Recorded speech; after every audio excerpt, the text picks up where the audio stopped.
All right, we have a new question coming up, and the first one to answer it this time will be Catherine. Catherine, the question is, specifically, how do you intend to increase revenues for the city?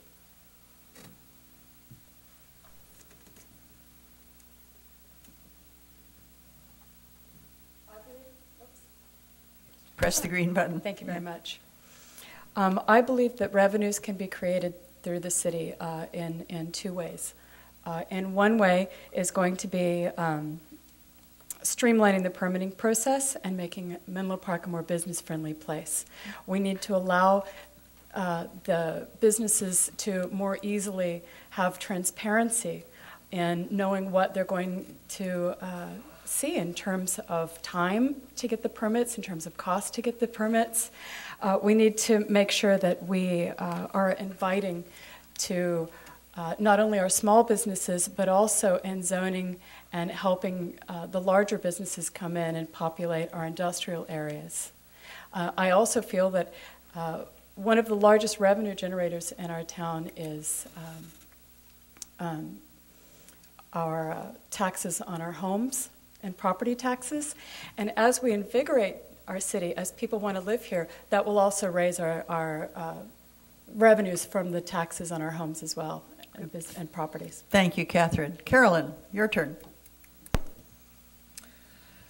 I believe that land use that would promote retail, commercial business, and M2 industrial are relative to the financial sustainability of Menlo Park. It's all relative to have the employees of the M2 areas and residents feel a part of the vibrant, forgive me, to feel a part of what's happening in the city, because they can then have jobs and work nearby and benefit from the land use changes.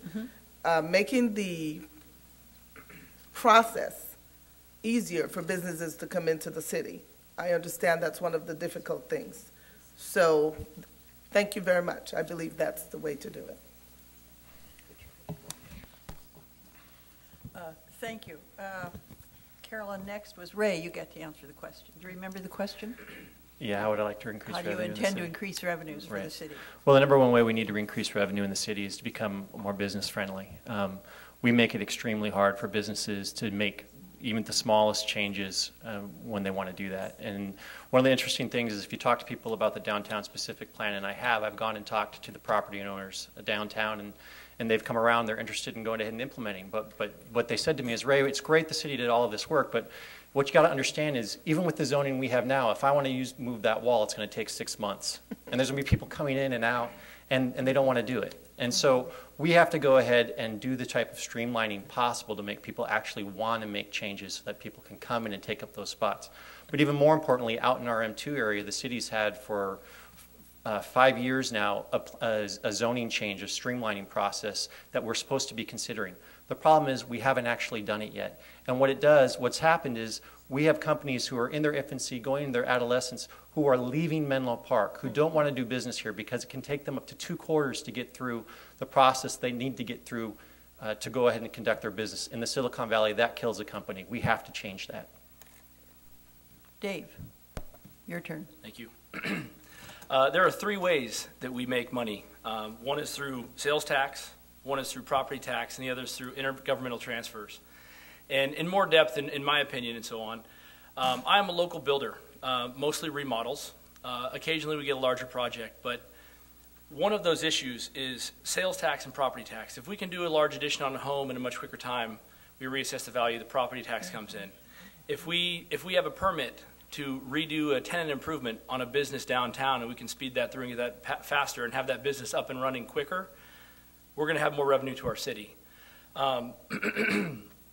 With all of that said, I know that in the past we have had, in our housing, in the housing development on the Bellhaven side, we have helped families buy homes. I think that we should have a program to help small businesses get started in this community, especially in our downtown area, and maybe some type of loan through our local government to help them out, because we're going to benefit on both sides. Thank you. Thank you, Dave. Kelly? We have to play offense and we have to play defense. I hope the football coach appreciates that.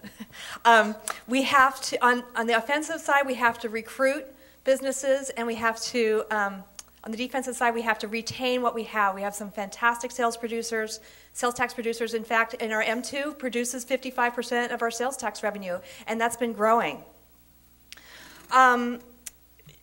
We also have to fight to keep tax dollars here. Sacramento has made several raids over the past several years and has taken away revenue. And we work very closely with the League of California Cities to fight back in Sacramento and keep those tax dollars here at home. We've got to keep that fight up.